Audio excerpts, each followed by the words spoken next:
So a friend gave me a speaker surround sound system, and I know why she gave it to me, because the end plug was missing the end. So it won't even plug in or turn in because it's missing one of the main parts. So we're gonna fix it. Simple trip to the Radio Shack. Picked up one of the gold, I guess gold plated ones. And we're gonna go ahead and take this bad boy apart. And all it is, I mean, this is pretty easy to do. So just pull it out right there. This one right here is going to be the ground, and then you got the two other ones right there, and we're going to solder them on there. So what we're going to do is we're going to strip down the other wire and get it all ready. Now, one of the first things you're going to have to remember to do is to run the wire through so you don't get everything soldered together and then forget that. But let's go ahead and get this thing cut apart so we can get it ready to repair. First thing you're going to want to do is, of course, get it stripped down like this. So I've got the two wires separated out. Make sure the ground wire itself is not anywhere near it, so it's folded back to itself. And actually it just crimps on the ground, so we can get away with that. Next thing is we're going to go ahead and get this into place, wrap the little wires around the little holes in there so we can get it ready for the solder. Now, some careful maneuvering in there. You're probably going to have to use some tweezers or something else real skinny in there. I've wrapped it around each one of the plugs.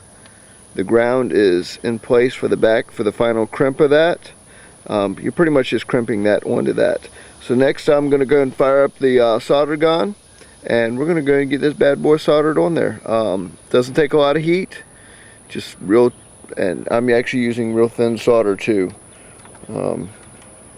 That's all I'm using right there. So got a little bit of flux ready to go. So let me go ahead and get that solder gun heated up. And this is going to be a simple repair, and I'll have my speakers working tonight on the surround system for the video editor I have. Okay, I also wanted to show you, you don't want to put a lot of flux on this. So I do have some little flux, that's the white stuff we use that I haven't soldered yet. I'm going to go ahead and move the camera over so you can watch me solder it. But it only takes a little bit of solder. These are very tiny wires. And then, like I said, we're going to crimp it, reattach it, and it'll be a done deal. So this is the main one that feeds the system, and these are the ones that connect to the rest of the surround. So like I said, we're going to go ahead and get this main one repaired. It's actually better than what came from the factory on the speaker system, so let's get it done. Alright, first thing I'm going to do is get a little bit of heat on here. Burn off some of the... Now solder goes to the heat, so you got to get some heat on here to get it to do its deal. You just got to hold it on there.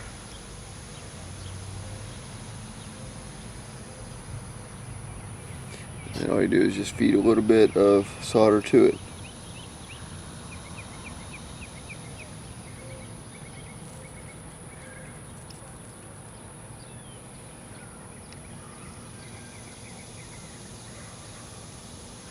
Alright, so the first one is done.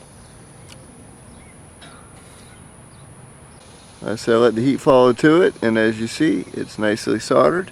So we're going to go ahead and scoot on to the other side.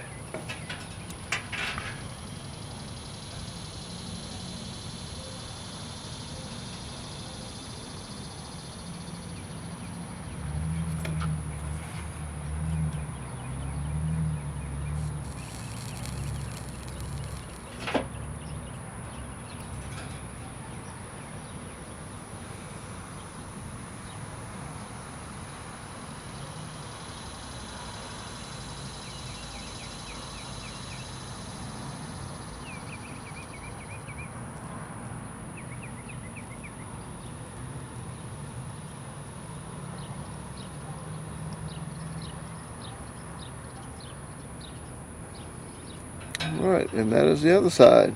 So let me go ahead and show you guys.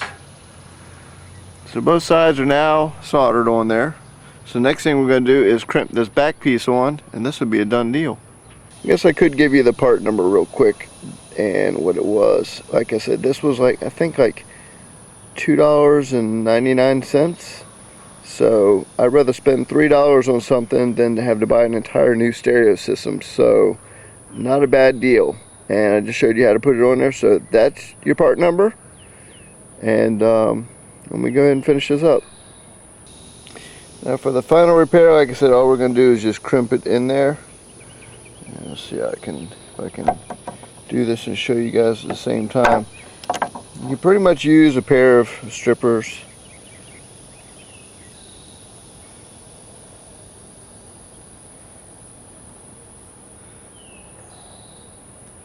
The trick is to get it started around the curve. Once you got that going, you got it covered. And like I said, you don't got to get it super tight because it's in the case, it's ground. You don't want to squish it too far. That's actually pretty good. We're going to get this one just a little bit more right here. And that's pretty much it. And from there, all you do is just slide this puppy up right here. And that is done. It's just that simple. So you went from a broken piece like this to a repair piece. Now you can actually use it again. So, I mean, it's just that simple. Same for any of the regular size RCAs. This one's just an 1/8 inch, considered like a stereo plug. So this is all it was. So that's all fixed and done. So I hope it helps you guys. 1159 videos. Oh.